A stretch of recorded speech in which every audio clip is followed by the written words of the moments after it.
कोविड-19 की वजह से अंतर्राष्ट्रीय दबाव टालने में जुटा चीन अब भारत के साथ अपने सीमा विवाद को लेकर माइंड गेम खेलने में जुट गया है। लद्दाख की गलवान घाटी में भारत के नियंत्रण वाले इलाके में अपने सैनिकों को भेजने के बाद चीन ने समूचे क्षेत्र पर अपना दावा पेश कर दिया है।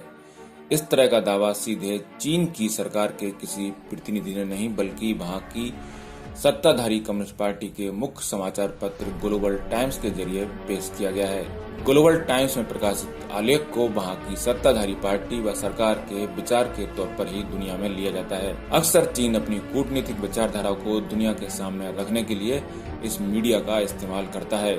उधर अमेरिका और भारत समेत कई देशों से तनाव के बीच चीन के राष्ट्रपति शी जिनपिंग ने अपनी सेना को युद्ध की तैयारी करने के निर्देश दिए हैं। वहीं प्रधानमंत्री नरेंद्र मोदी ने भी तीनों सेना प्रमुखों के साथ सीमा पर बढ़ते तनाव को लेकर बैठक की है। इस बैठक में राष्ट्रीय सुरक्षा सलाहकार अजीत डोभाल, सीडीएस जनरल बिपिन रावत और तीनों सेना के प्रमुख मौजूद रहे। मंगलवार को सेंट्रल मिलिट्री कमीशन की बैठक में जिनपिंग ने कहा कि पीपुल्स लिबरेशन आर्मी के सैनिकों के प्रशिक्षण को व्यापक रूप से बढ़ाया जाए और सेना को युद्ध के लिए तैयार किया जाए। आपको बता दें कि कोरोना वायरस महामारी के कारण चीन का अमेरिका और ऑस्ट्रेलिया के साथ भी चुनाव तरम पर है। शी ने सेना को आदेश दिया है कि वह सबसे खराब स्थिति की कल्पना करे, उसके बारे में सोचे और युद्ध के लिए अपनी तैयारियों और प्रशिक्षण को बढ़ाए। तमाम जटिल परिस्थितियों से तुरंत और प्रभावी तरीके से निपटे, साथ ही पूरी दृढ़ता के साथ राष्ट्रीय संप्रभुता, सुरक्षा और विकास संबंधी हितों की रक्षा करे। चीन के राष्ट्रपति ने अपने भाषण में अमेरिका के साथ बढ़ते तनाव का भी जिक्र किया। इसके अलावा उन्होंने ताइवान के नेताओं के साथ बातचीत और डिप्लोमेसी बढ़ाने को भी जोर दिया। उन्होंने कहा कि जरूरत पड़ने पर ताइवान के खिलाफ बल प्रयोग भी किया जाएगा। हांगकांग को लेकर जिनपिंग ने कहा कि नए कानून से लोकतंत्र समर्थक आंदोलनकारियों पर नकेल कसी जाएगी। नेशनल पीपुल्स कांग्रेस के वार्षिक सत्र के मौके पर पीपुल्स लिबरेशन आर्मी और पीपुल्स आर्म्ड पुलिस के प्रतिनिधिमंडल के साथ बैठक में जिनपिंग ने कहा कि कोरोना के खिलाफ लड़ाई में चीन के प्रदर्शन ने सैन्य सुधारों की आवश्यकता को दिखाया है। देश के सशस्त्र बलों को महामारी के बावजूद प्रशिक्षण के नए तरीकों का पता लगना चाहिए।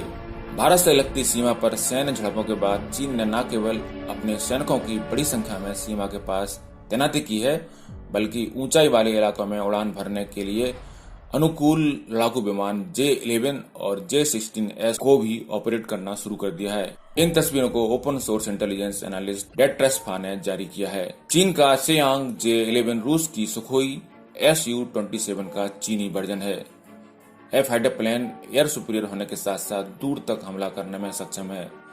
इसमें 2 इंजन लगे होते हैं, जिससे जेट को ज्यादा पावर मिलती है। चीन में ही निर्मित इस विमान को केवल चीनी एयरफोर्स ही ऑपरेट करती है। यह विमान एक बार में 1500 किलोमीटर की दूरी तक मार कर सकता है। उधर भारत भी चीन की PLA के सैनिकों की गतिविधि और किलेबंदी पर 4-5 विवादित साइट्स पर पैनी नजर रख रहा है। ये उत्तरी पेंगोंग सो झील, देमचौक, गलवान वैली के इलाके में है। यहाँ सैटेलाइट तस्वीरों, एयरक्राफ्ट और ड्रोन से नजर रखी जा रही है। बताया जा रहा है कि हालात गंभीर हैं, लेकिन चिंताजनक नहीं है। भारतीय सेना का रुख साफ है कि वह PLA के सैनिकों को एक तरफा कार्रवाई की इजाजत नहीं देगा। इंडियन आर्मी फॉरवर्ड पोजीशन से इंच भर भी पीछे नहीं हटेगी।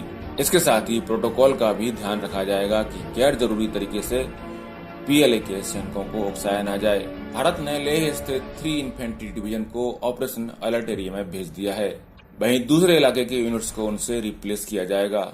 चीन ने भी पूर्वी लद्दाख में 1200 से 1500 सैनिकों को अलग अलग इलाकों में आमने सामने तैनात किया है। PLA ने भी ताकत का प्रदर्शन करने के लिए कम से कम 5000 सैनिकों को बॉर्डर की तरफ मूव किया है। झील के किनारे चीन ने भारी सैन्य तैनाती की है। सैटेलाइट तस्वीरों से पता चलता है कि चीन बड़ी तादाद में भारी सैन्य वाहनों को पेंगोंग सो झील के पास जमा कर रहा है और तेजी से बंकरों का निर्माण कर रहा है। भारत ने भी जवाब में एक्स्ट्रा फोर्स की तैनाती की है, लेकिन चीन के इरादे खतरनाक लग रहे हैं। पेंगोंग सो रणनीतिक तौर पर बहुत महत्वपूर्ण है और चीन पूरी झील पर कब्जा करने का नापाक इरादा पालता दिख रहा है। ब्यूरो रिपोर्ट, पत्रिका टीवी।